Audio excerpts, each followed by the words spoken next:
All right, Herd, you know that I like a good rule as much as anyone. Okay. Partly because I was raised Catholic, and it's all about the rules, and it's all about the seasons. There are certain liturgical seasons, and there are very specific times when things start and when things end. This is how far I have come from my church-going days. I'm more familiar with when pumpkin spice latte season begins, and then before it goes into Christmas Starbucks drink. And I will say, though, that I don't even know when. I know Advent is 4 weeks before Christmas, and then I know that you're supposed to take down your Christmas decorations after the Feast of the Epiphany, which is not actually the end of Christmas time. Whatever. There are all kinds of rules. My question to you is there a rule about when Cozy Mystery season starts? Because we're about to do one of my favorite Cozy Mysteries. And are we coming in ahead of Cozy Mystery season? Are we breaking the rule, which is fine. I'm a rule breaker too. I just like to know the rules. So when does Cozy Mystery season start? Well, okay. So the word cozy. I'm breaking out the popcorn. Yeah. Cozy seems like it's like related to, what's that word in Scandinavia? Hygge. It seems like that feels like the English equivalent of hygge. Right, yes. Even though it has no... blankets and candles and warm mugs of hot chocolate. Yes. And yes, we know we take down the Christmas lights and we put up the Afghans. Yes. Oh, wait, what are you talking about? No, like that seems like it goes together. So Cozy Mystery season and Christmas season overlap, in which case we're okay. Okay, here's the thing. Tell me the thing. But then you add the modifier, and I know it's a noun, but it's a modifier when it's modifying cozy mystery. When you add mystery onto it's like suddenly it's different. So a cozy mystery is its own thing. Yeah. Okay. Sure. Yeah. Because it's not noir. It's not cozy mystery is a subgenre of crime fiction that features lighthearted tone with no graphic violence, explicit sex, or cursing. And these stories are typically set in small, close-knit communities and feature an amateur detective who solves the crime, often using deduction and charm instead of force. Oh, charm instead of force. And kittens. Yeah. There's got to be kittens. If you're doing cozy things, it feels like they have to be kittens. Kittens or cats. I've never seen a kitten, but we have seen cats. Satisfying resolution, puzzle solving, lighthearted and comfortable. Small town setting seems to be repeated, and no explicit content. And there's also a conference that does cozy mystery, and they're called Malice Domestic, which I think is an Agatha Christie quote, but I'm not absolutely positive. But I think they are even more explicit about what can be covered at their conference, and it's like no blood or very little blood or something like that. So do they set aside, this is the Cozy Mystery season? I don't think they have a season, because here's the thing, doing the research for today's episode. Yes, we are doing Shakespeare and Hathaway, which is what brought, we're back to Shakespeare and Hathaway. They have debuted their new season on November 25th, which is in the future for when we're recording this, but it will be live and available when you're hearing this. So go watch it. Yes. And on BritBox if you are in the U.S. And should we tell people why we are interested in this at all and who we are? So, by the way, welcome to Cluedunnit. I'm Jacob. Oh, right. And I'm Jessica. And here on Cluedunnit, when we're done discussing when Cozy Mystery season starts, we watch mysteries and try to guess who done it without any clues and before the first commercial break. Yes. That is what we do, which is why we're obsessed with Cozy Mysteries. So apparently we watch other mysteries too. That's true. We watch thriller mysteries. We watch drama mysteries. Yes. I don't know why this one is actually called a comedy drama, a comedy crime drama. Well, I mean, it's comedy and crime, but I'm not sure that it's really drama. It's an hour long, so it's a drama. Why don't they just say mystery, comedy, crime, mystery? I don't know. Because IMDb is weird. It's true. Frank can get a little low sometimes, but I wouldn't say it's not drama. Where I was going with that was that in doing the research for this show, which we've covered this show a number of times, so you can go back and look in our whole run of the archive. First season, which is great. I am so happy to be visiting them again. Yeah, and we even interviewed one of the writers. Doesn't seem like he wrote anything for this fourth season, which we are doing, and I have no idea if he's done anything for the fifth season. But at any rate, yes, we interviewed him. Delightful man, and he is real. He is not just June Tyndall's alter ego, which was our running gag. So yeah, you can find out what that is. So the other creator for this, besides Tyndall, before we go, I'm just trying to say that Paul Matthew Thompson, who is one of the other creators of the show, also created a mystery called the good ship Murder. Oh, okay. And I was like, oh, so it's a cozy cruise mystery, which we have watched those. Right. Adam Sandler and Jennifer Aniston had a double Netflix movie. Yeah, the Mallorca sequel. Files feels very cruise ship-ish. Well, it's not cruise, but it's island. It's very sunny. Beachy, kind of, yeah. And then you have Death in Paradise, which is also very sunny. Yes. And of course, they have seasons, or they celebrate seasons there as well, even though it's pretty, it's an island. Right. So it's pretty much warm. Tropical Temperature paradise. is not, again, cozy suggests it's cold outside. You need to stay warm. Have a and roaring fire, gentle curl up inside. with it. Yeah. Whereas these cruise ship island mysteries, it's already warm. It's super warm. So what I'm hearing is that we get to define the seasons of a cozy mystery. I guess, but I just don't even know if anything would be wrong with having a cozy mystery at any time of the year, is what I mean. So they're kind of like Oreos. Cozy mysteries are kind of like Oreos in that they're delightful and they're good anytime and any way you want to enjoy them. And sometimes you can get them double stuffed. I was going to say double stuffed and robed in chocolate, dipped in hot chocolate, dipped in milk, unscrewed and licking just the vanilla cookies. Yes, the golden Oreos, the thin Oreos. Okay, so what we've decided is that cozy mysteries are really just Oreos for all time. For all time, good whenever. Yeah. Great. I will say that the doldrums in January and February, maybe you don't get a lot of the TV people would know this. If I read Variety, I would actually probably know this, what kind of TV watching actually happens in January and February. It seems like football playoffs. That's all anybody watches in January and February. That's the thing, right? Is that even cycling is taking place in Australia, and it's not okay. Nobody cares.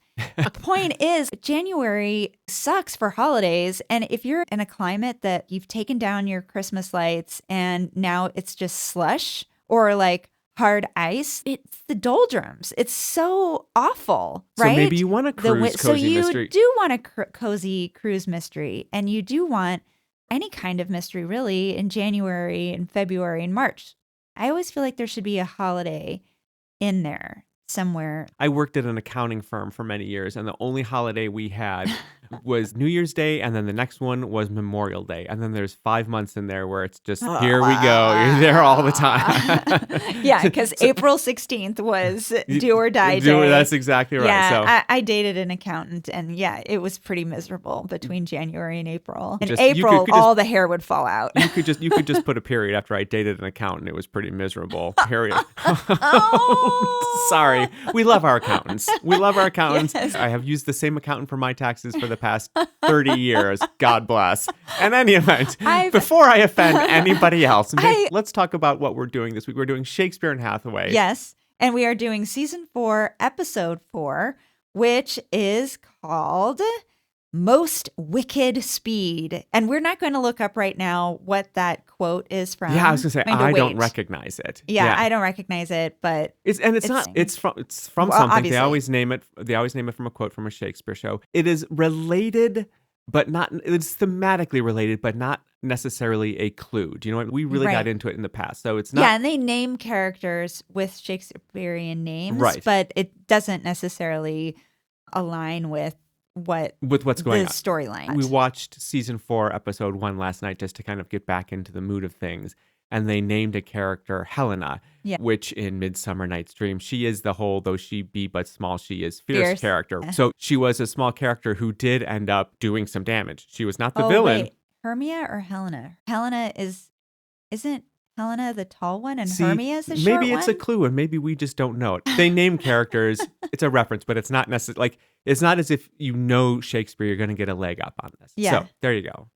So this episode called Most Wicked Speed, the logline is, when an American PI is arrested for murder, Frank and Lou are drawn into the world of motors in search of a valuable muscle car and are taken for a ride by some shifty characters. I love how they put shifty in there. Cars, shifting gears, all those things. Thank you for pointing that out. That's a pun, right? Yes. Yeah. Okay. Yeah.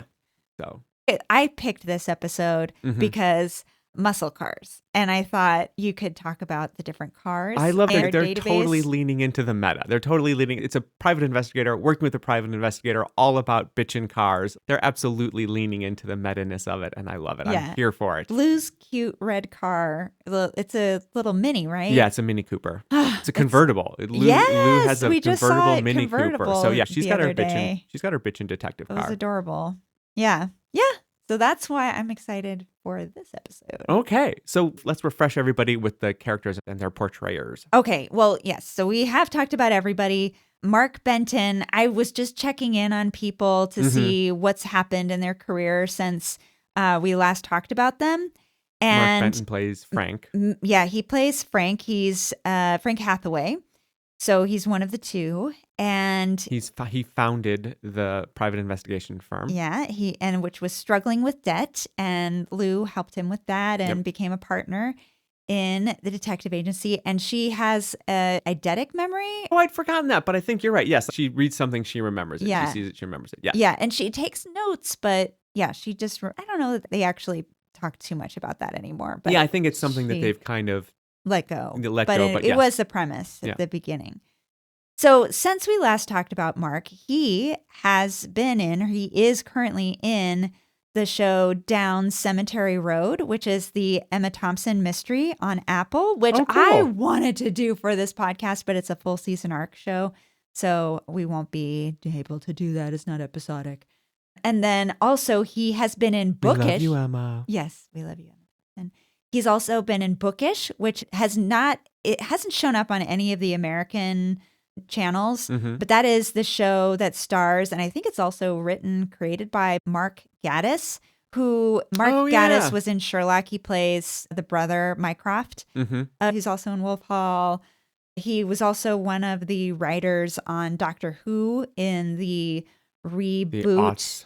Yeah.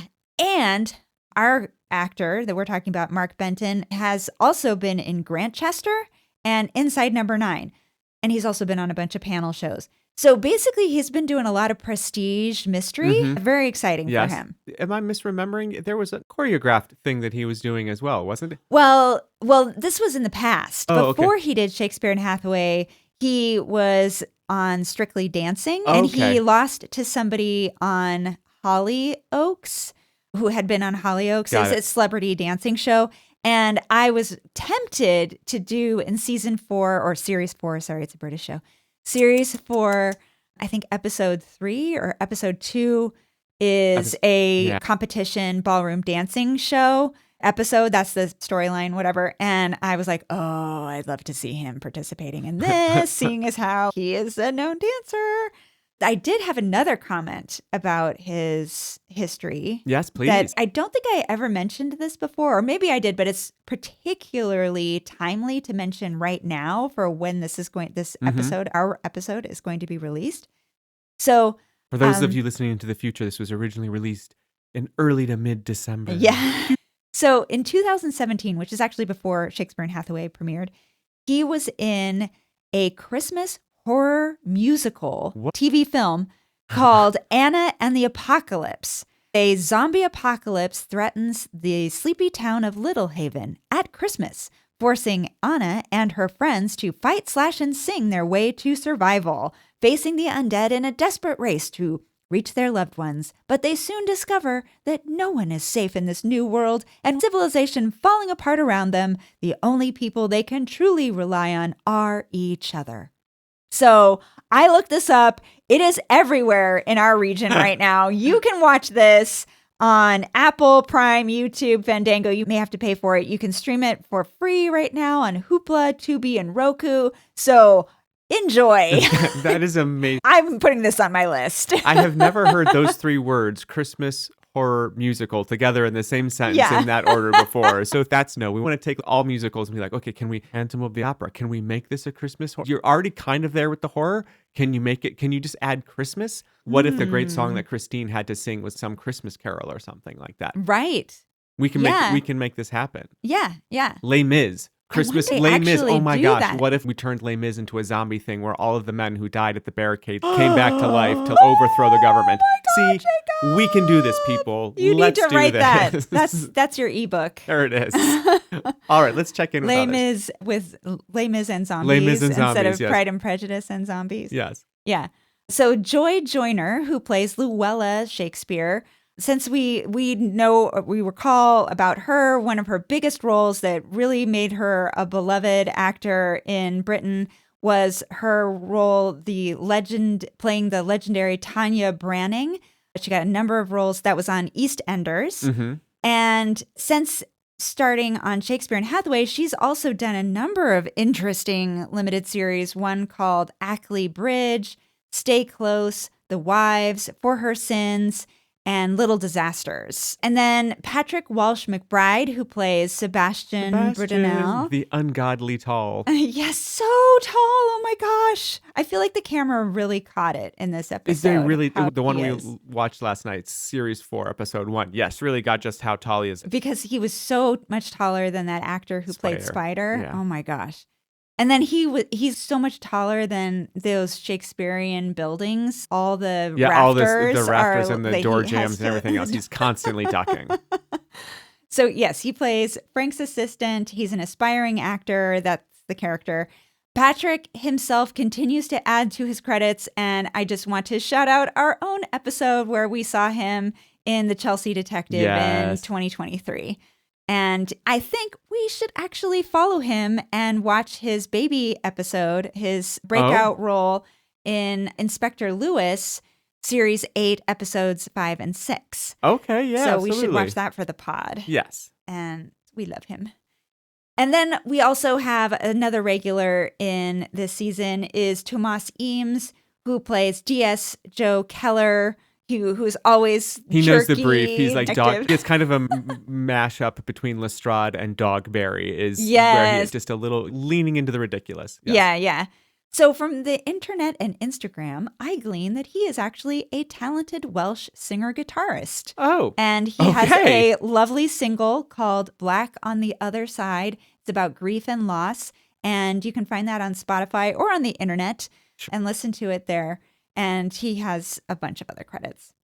There are 2 guest stars, at least. There are a couple of other people, but at least 2 notable so far that I can tell notable guest stars in this episode. And one of them has a Roger Allam connection. Okay, here we go. Congratulations, Jessica. Tell us all about it. Caroline O'Neill. She's going to play Betty Series, I think.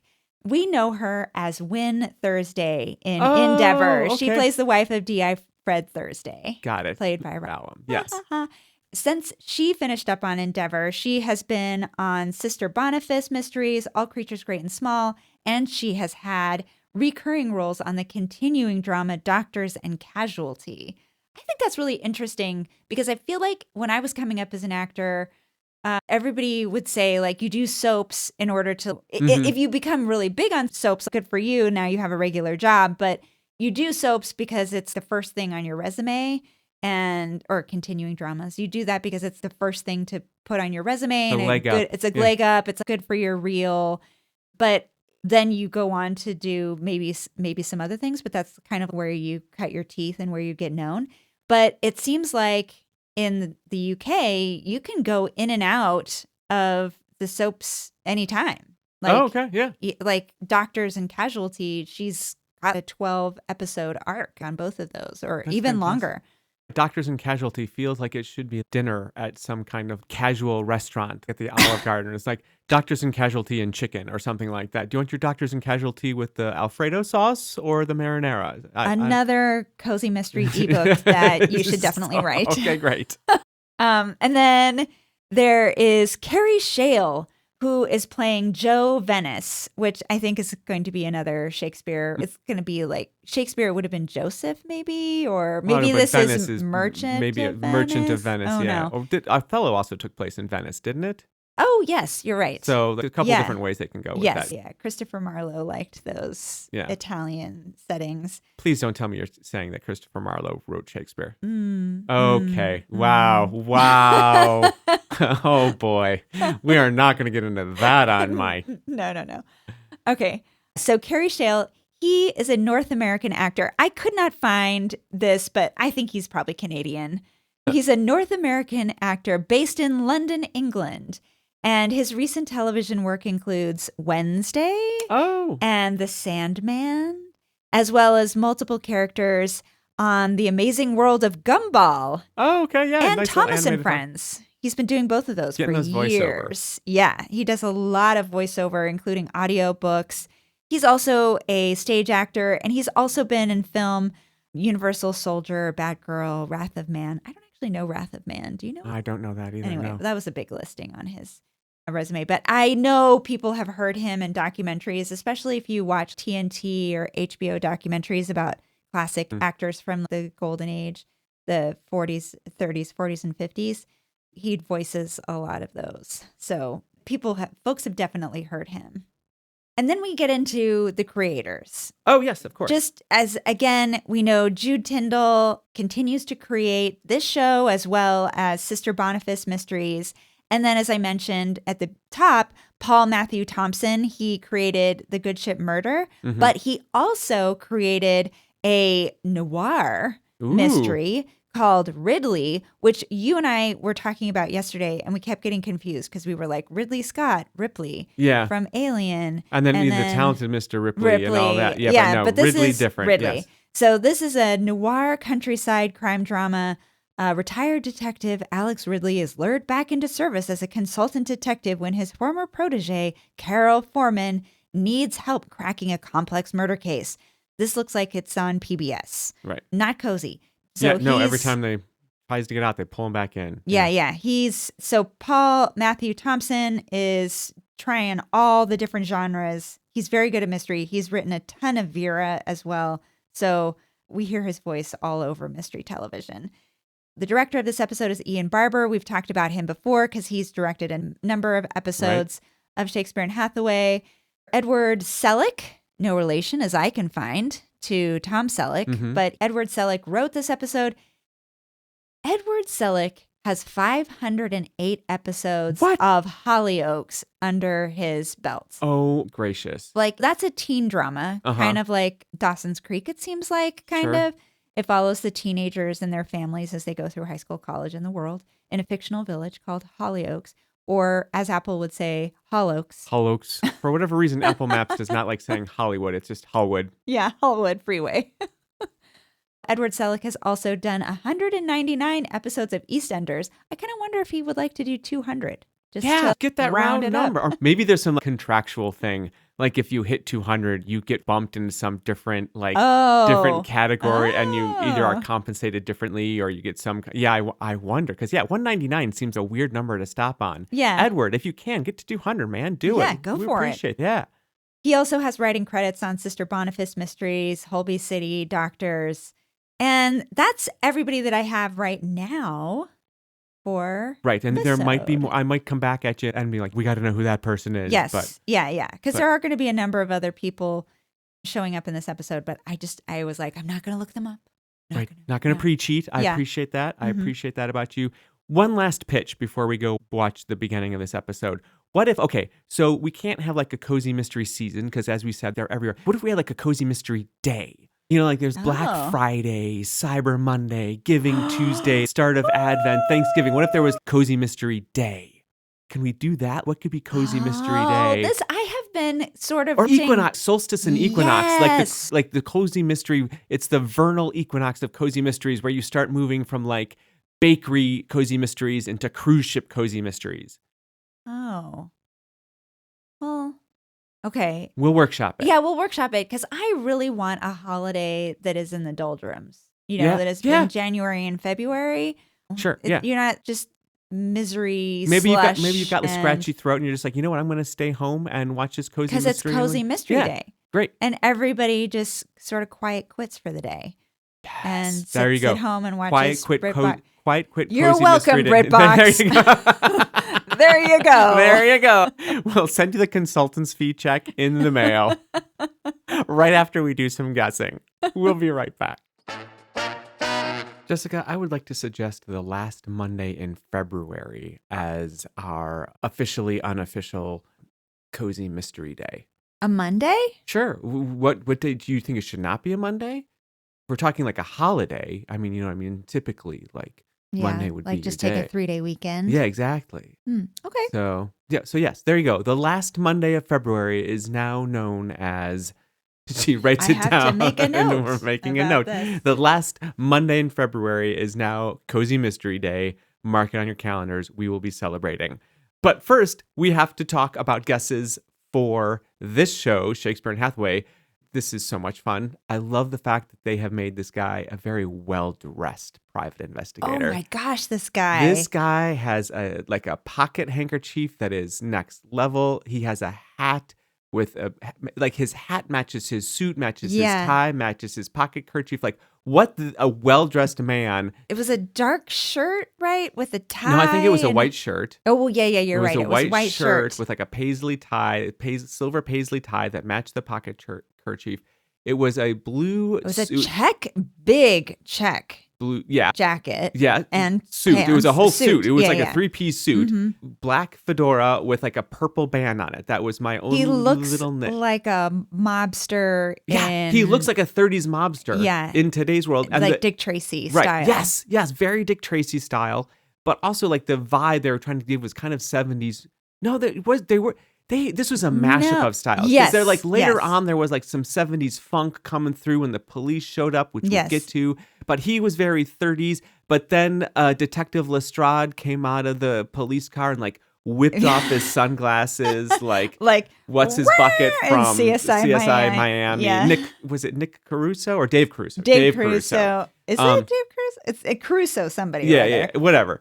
This actor is Tomas Ames, and he's playing DS Joe Keeler is the name we were Joe trying Keeler, to get. but yes, but he's Lestrade. Yes. But so yes, anyways. Okay, so here's what happens. There is this very well-dressed man who's just clearly a PI, as noted, walking through a I won't say down on its heels. It's a lower rent mechanic yard. It's a bit of a junkyard. Like, it is not like... Oh, there we didn't see any junk. It's just a mechanic's yard, I think, is what we're supposed to feel. But it's out in the country. It's not like North Hollywood, which has like mechanic next to mechanic next to a mechanic. Well, I guess my point on this is that this is not like a high-end body shop kind of thing where it's just like that's the term. Like, let's pimp your ride kind of place. You know what I mean? Like, this is a working class mechanic.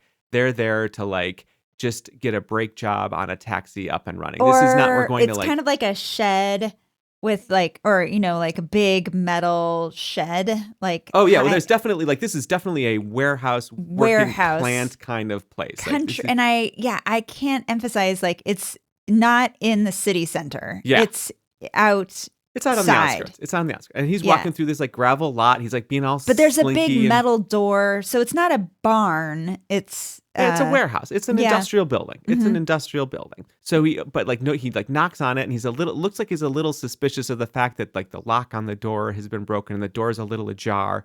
But he kind of like pushes in and goes in, and then there's this great shot of him. By the way, he's also as tall as the very small car that is parked around the corner. I want to know what car that is. He goes by this car that looks like a cross between a Fiat, but also a Ford Focus, but also a Toyota Scion, which might have been sold as Suzuki. Anyways, it's this perfect little like rounded car. It's gorgeous, but I didn't look it up because I didn't want to find out any other. Tiny little 2-door British efficiency car, not like our gigantic El Caminos. Nope, not at all.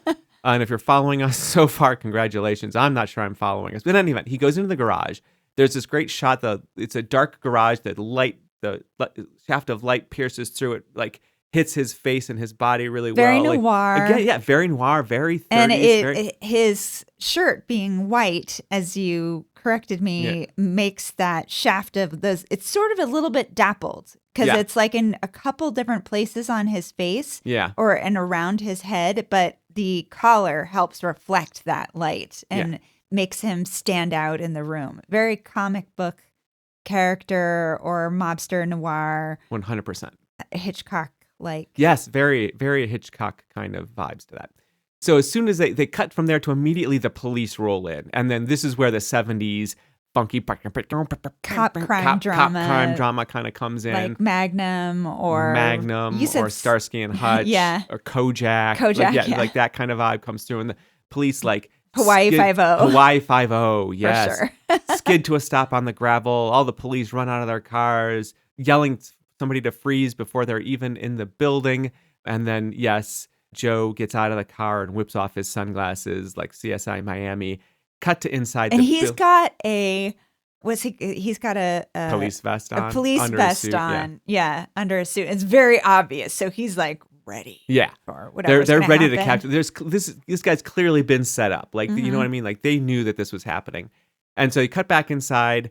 Our private investigator is kneeling on the floor next to, there's a car on a lift and there's a dead body under the lift. And he has the big button, lift button control button station to like lift or to raise or lower the lift. And you're not sure what he's doing with it. He might have been, but he hasn't hit the button. He's about to hit the button and the cops come up on him and stop him from doing it. Joe walks in and says, "Cut you red-handed," because there's blood, literal blood on his hands. Yeah. Takes the guy's wallet out of his breast pocket from inside the suit, which this is like, again, like this is an old 30s wallet. Like this is not like a put it in your front pocket wallet. I used to have a wallet like this when I would do my newspaper route. Like it's it's like 6 inches long and tall, and like you flip it. Like it's even bigger than like a passport wallet. Yeah. Anyways, he opens it up, and this is all it's for those big gigantic checks that yes. And this is also that the private investigator doesn't speak yet. Like, what's your name or anything like that. He hasn't said a word yet. So the guy reads him as Joe reads him his rights. States his Miranda rights, but which are not different Miranda rights. Yeah. Anyways, but he doesn't even ask him his name.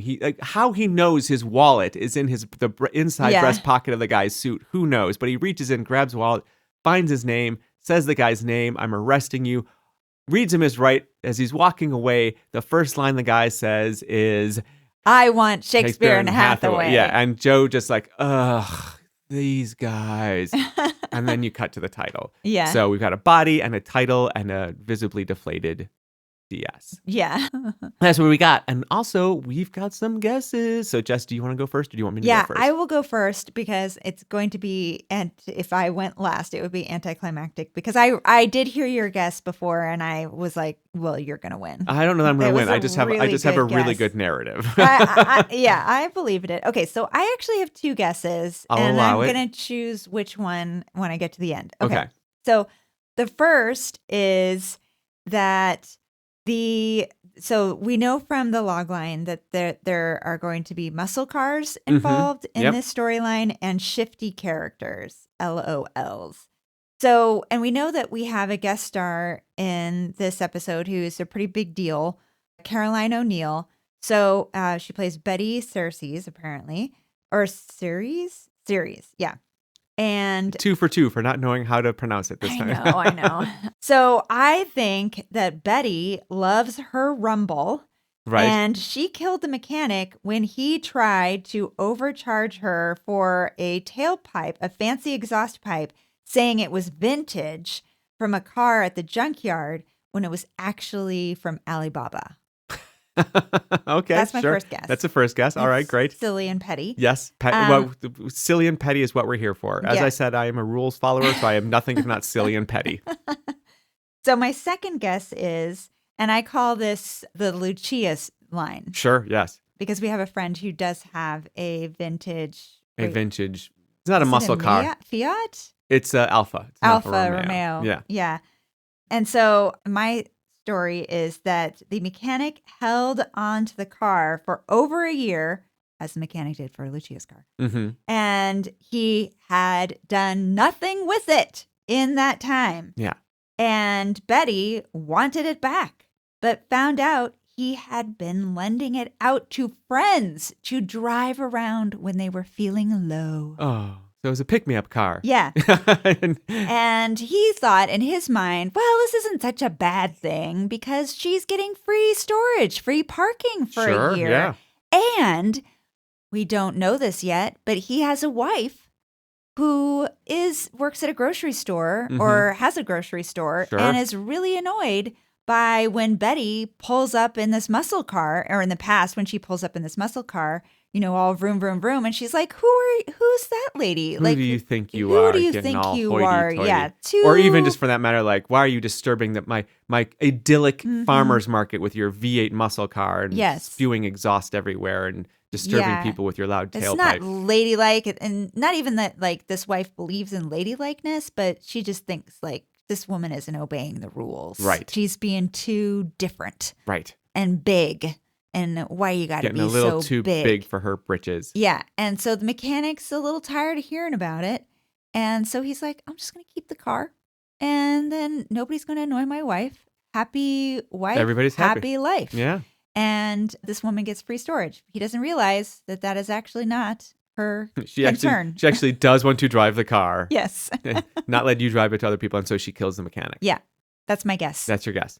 Okay, so those are both great guesses. I really appreciate those both of those guesses, but none of those really take into why an American PI is there. Yeah, yeah. Like that's the thing that I was keying on. That this guy is an American PI, clearly a fancy American PI. Yeah. With the way he's dressing and everything. Yeah. So here's the thing: one of the things about international car theft right now, or car theft in general, is that there really is.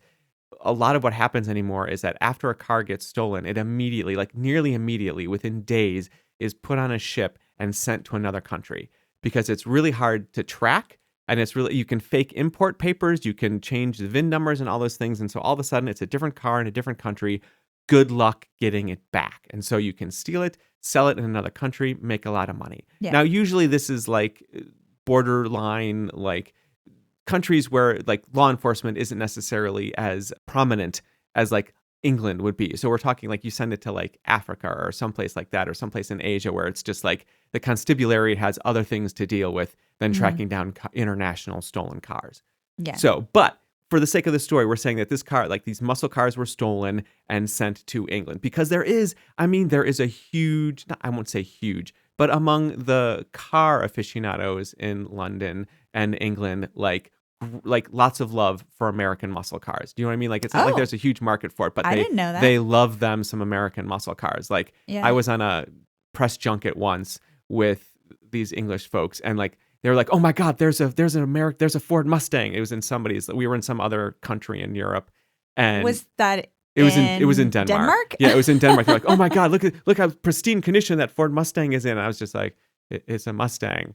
And they're like, yeah, you Americans, like you just don't like, but so they love the cars. They just don't have as many because, it's England. It's not America. They don't have as many of them. So there is a market for like these like vintage muscle cars over there. So I think that there is this car ring that are stealing these American cars and then sending them to England. And I think, so that's part of it. And then my other part of my guess comes from Top Gear, kind of a Top Gear related thing. So in Top Gear, they had an anonymous car driver who would like set lap times and do test drives on it, and it was a succession of like former race car drivers, but they were supposed to be anonymous, and eventually they got outed, but they were anonymous because they were wearing a race jumpsuit and a full face helmet. So this character was called the Stig, and at first it was black, and then the character wore an all white jumpsuit, but it was the Stig. And the Stig, as near as I can tell, I don't really know this, but as near as I can tell, like in slang, it kind of means somebody who A, comes from a poor background to a certain extent, and B, also has horrible fashion sense, which makes sense if like you're just going around in like a full body jumpsuit and a helmet. Okay. In any event, but the poor part, let's look at that for a little bit. Oh. So this guy works on a show like Top Gear and wants to be driving all these muscle cars, but can't. Like, he's anonymous. He's not like the face. He's not the star, but he wants these cars. But because he's in this show and because he's around all this, he knows all these different mechanics. He's on the inside of this ring to get these cars. So he's working with this ring to kind of import and get these muscle cars that he wants. And he's gotten this muscle car from America, which has come over, which is why the PI is coming over. You still with me? Hang on. I know this is following that very stolen car. involved. They're following that stolen car. And the PI, this mechanic that the PI didn't kill this mechanic. The Stig, or our criminal, killed this mechanic because the mechanic was giving information Was to a the mole. PI. Yes, exactly. It was a mole for the PI, and the PI was closing in. So they killed the mechanic to set up the PI so that they could get away with stealing the cars. That's my theory. So it's this fancy test car driver who is doing all of this. So that's what I say. That's my guess. Oh, what if very long and involved. So there you go. That's all right, what we got. I love these guesses. I love yours. I love the fact that we have specified them with this is a Lucia guess in honor of our friend whose car was at a mechanic for more than a year. I'm not saying that Lucia guesses poorly. Are you saying Lucia did it? I think that's what you're saying. Yeah, the Lucia storyline. Yeah, we're basically what you're saying in public is that our friend is a murderer. What? I think that's what this comes down to. No, she loves her mechanic. It's true, and he is storing her car, and she is grateful. Yes. All right. Well, we'll find out if we can store this in the win column when we return. See you soon. Okay, Jessica, we started this whole show talking about how I am a stickler for rules, and I need to know the rules, and I need to know what's what, and where's where, and when do things start, and how do seasons go. Sure. I need to know specifics, Jessica. Yes. Okay. And when things aren't specific, it unsettles me. Oh. I am unsettled. And I am unsettled by this episode, Jessica. Oh. Because Mistress Quickly, in this episode, to get this out of the way, no, of course we didn't get it right. No. Have you listened to us before? At all. Jessica was so convinced I had this right. No, nowhere close. Anyways, but Mistress Quickly, the car that everybody is after, it's a muscle car. Muscle car, muscle car, muscle car. This is so American and muscle cars, and we have to talk about just how they've tried to portray America in this episode. Oh my gosh. Joe Keeley, was that his name? The actor, just so made to the character.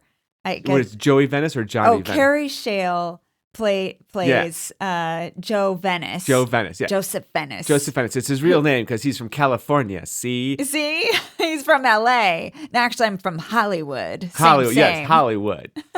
He doesn't talk like that. He talks like a 30s gangster. He talks like a little bit. He almost talks like he's from Guys and Dolls. Yeah. Almost. And he says later on at the very end of the episode when they finally find the car. Right. And he can we see it? And he goes, nicely. Yes, he's good. He's like, is that the car? He goes like, I'm going to go ask it nicely. Yeah. And I was like, that's a nicely joke. It totally is like with him in that like checked suit and pointed collar. I'll see what's playing at the Roxy. I'll tell you what's playing at the Roxy. Yes, exactly. Everything is so mashed up. They're like these Guys and Dolls from the 40s.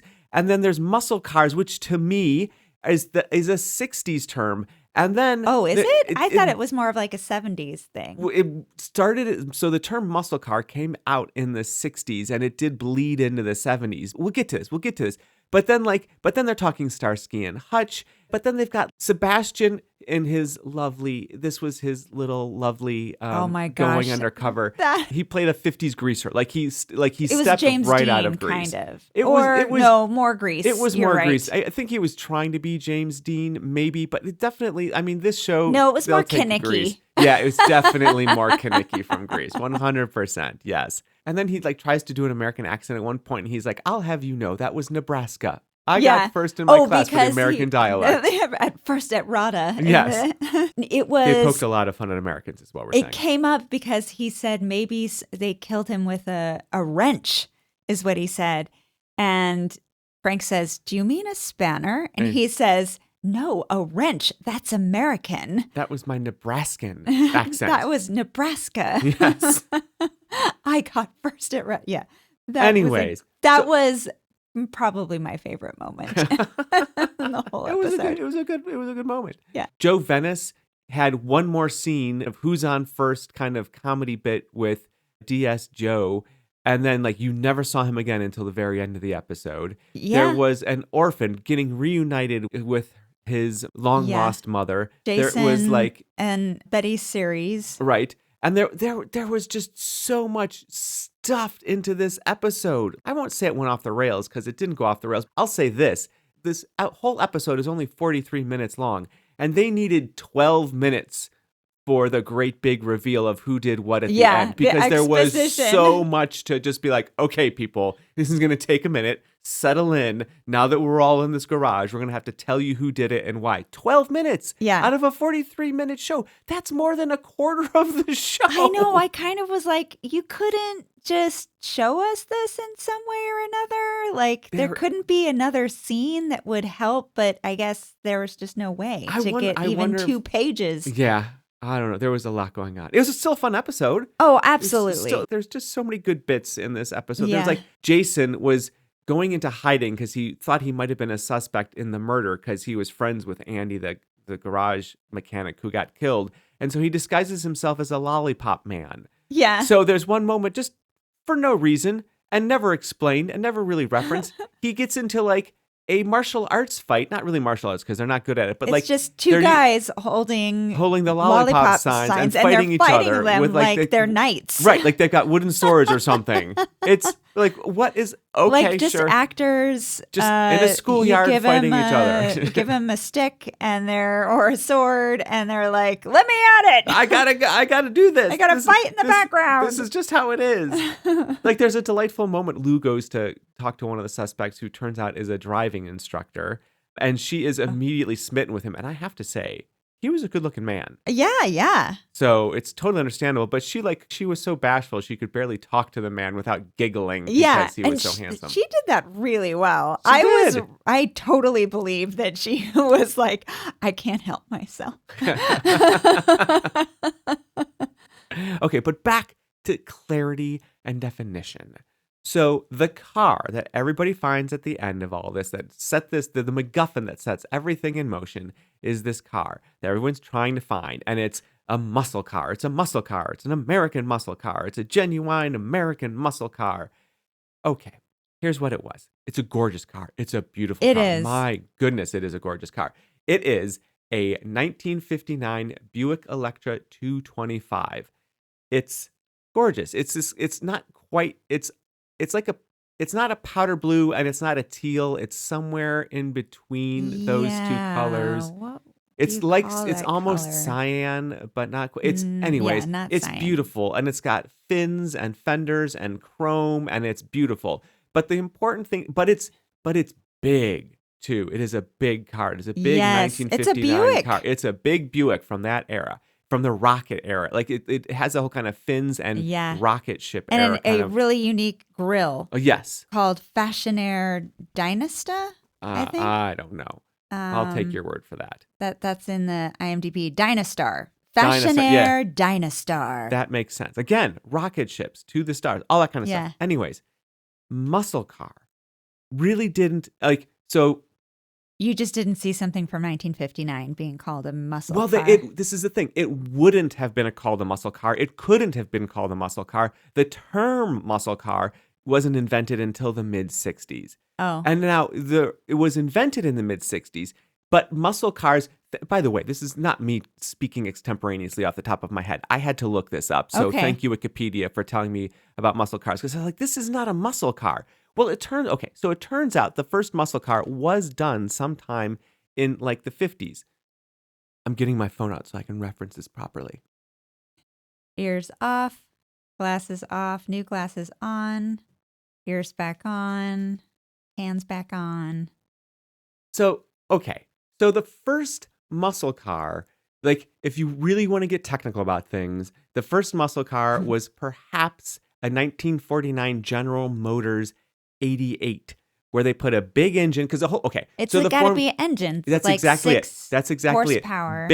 A really big engine taken from a car that's much larger, put into a smaller car. Okay. So it's got a big engine, a lot more horsepower, driving a smaller car, so it can go a lot faster and it has a lot more muscle than you might think. And the design of it is like burly and brawny and all that kind of like American muscle car kind of feelings that you know. So anyways, they took the car from the Oldsmobile 98, the V8 engine from the 98, put it into the 88, and that is like generally considered, again, according to Wikipedia, what might have been the first muscle car. But again, the term didn't come until the mid-'60s, and this Buick, I couldn't find it anywhere referenced as a muscle car. So my point is, I'm a guy who likes the rules. I'm a guy who's persnickety. I'm having a hard time reconciling that this Buick is a muscle car. And what's the British American car show that you found? That's literally it's the American Auto Show that takes place in Britain. So it's not the American Muscle Car Auto Show. So what's interesting about this is that as I was researching this car, we literally found a video of the same car, this exact same car, same license plate, same car. It's gorgeous. The car was shown at the American Auto Show in Warwickshire, I think it was, in 2009.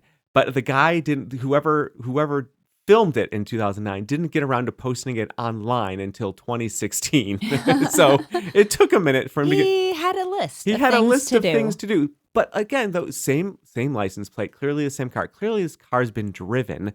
Like, this is a car that is loved and been taken care of and is in amazing state. It's beautiful. It's a gorgeous car. Anyone would want this car. And they didn't drive it on screen at all. No, you're right. It was not driven on screen. They just revealed it and like the camera went around it. So it was really nice. Yeah, and that was at the end. So, and also, did you catch which side the wheel was on? Like, had it been adapted for British driving? No, it was still a left-hand drive. It was not. It had not been adapted to a right-hand drive. Oh, okay. So yeah. Well, and that would be another reason not to have an actor drive it. That's also true. They would. That would be an insurance risk. Yes, it would be an insurance. But Frank, okay, so other things about driving. Frank does get his driver's license back in this episode. He does a great job on the driving test. But then, does he actually? Then DS Joe rips it up because he's so bonkers that like.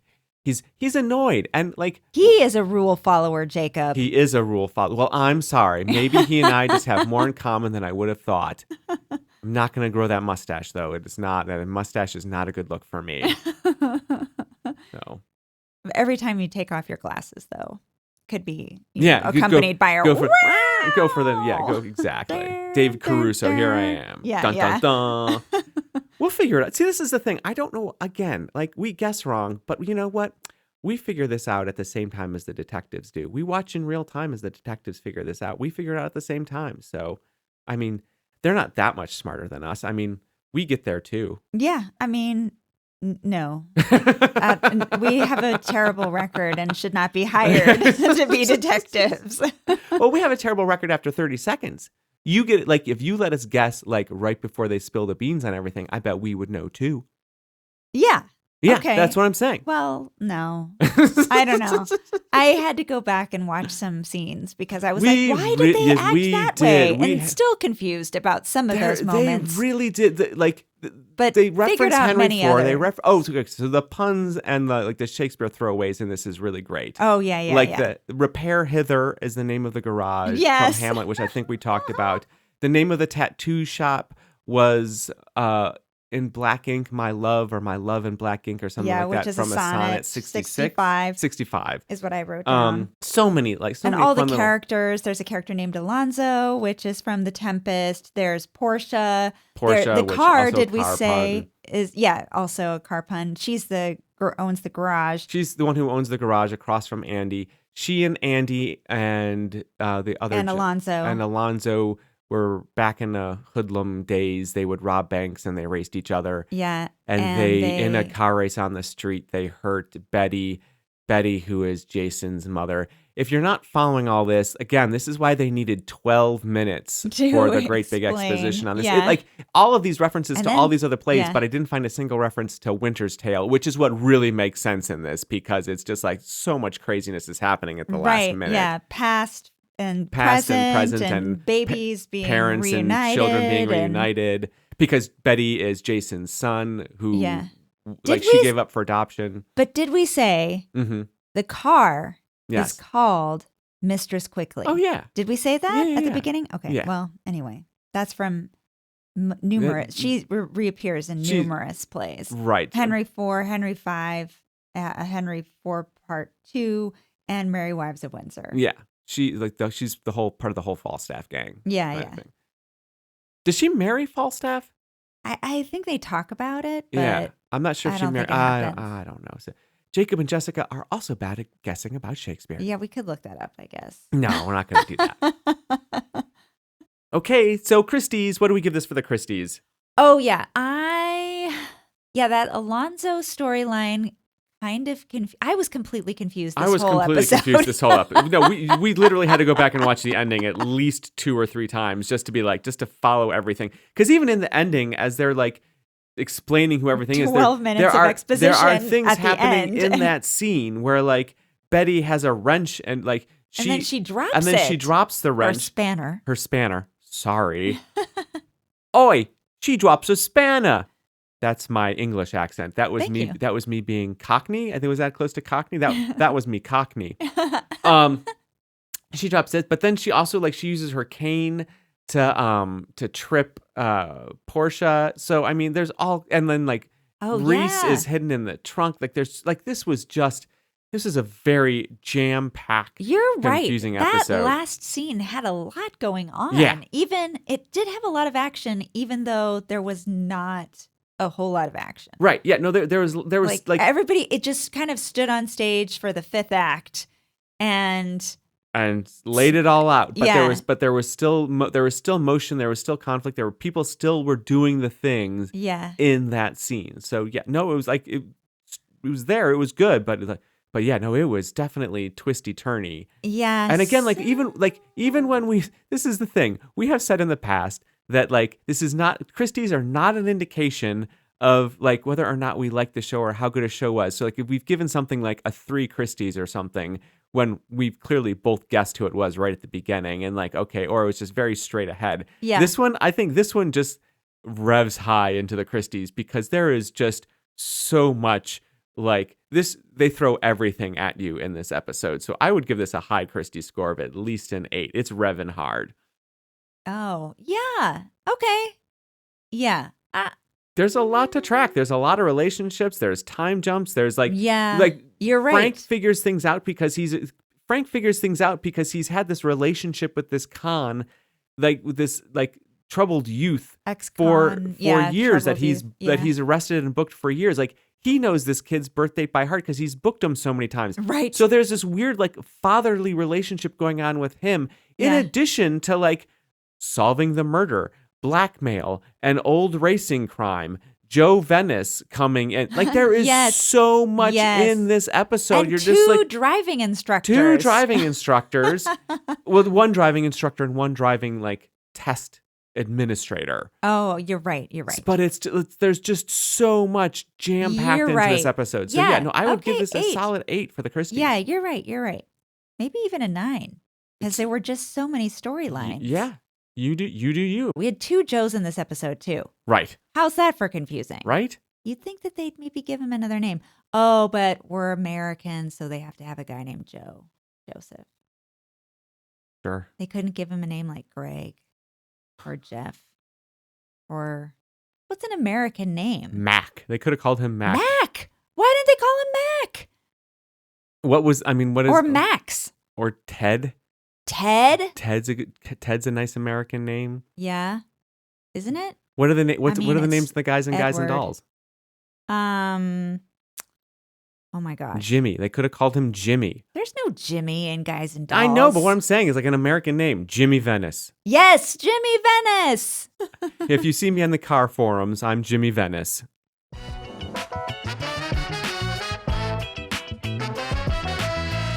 All right, Detective Collective. So this is Jimmy Venice signing off. Thanks for listening. But before you go, be sure to follow and subscribe to the podcast. Leave us a review on Apple or Spotify. And hey, you can leave us a comment on YouTube. Let us know who's listening over there. It's super easy. Yeah, we're growing our audience there. Come say hi or just tell a friend about us. Yeah, come on over. Join us in the break room, water cooler, TV mystery fan discussion group. There are all the comments happening there on Patreon. Plus, get even more exclusive content when you become an official detective at $5 and $10 a month levels. You'll get raw footage, exclusive episodes, and extra votes in our season planning poll so that you can make sure we do the shows you love. Go to patreon.com/ClueDunnitPodcast. Or stay in touch at ClueDunnitPodcast@gmail.com or Instagram and Facebook at ClueDunnitPodcast. We'll see you next time. Haste you back. This closing script is officially approved by the Totally Fake Podcasting Adjudication Board.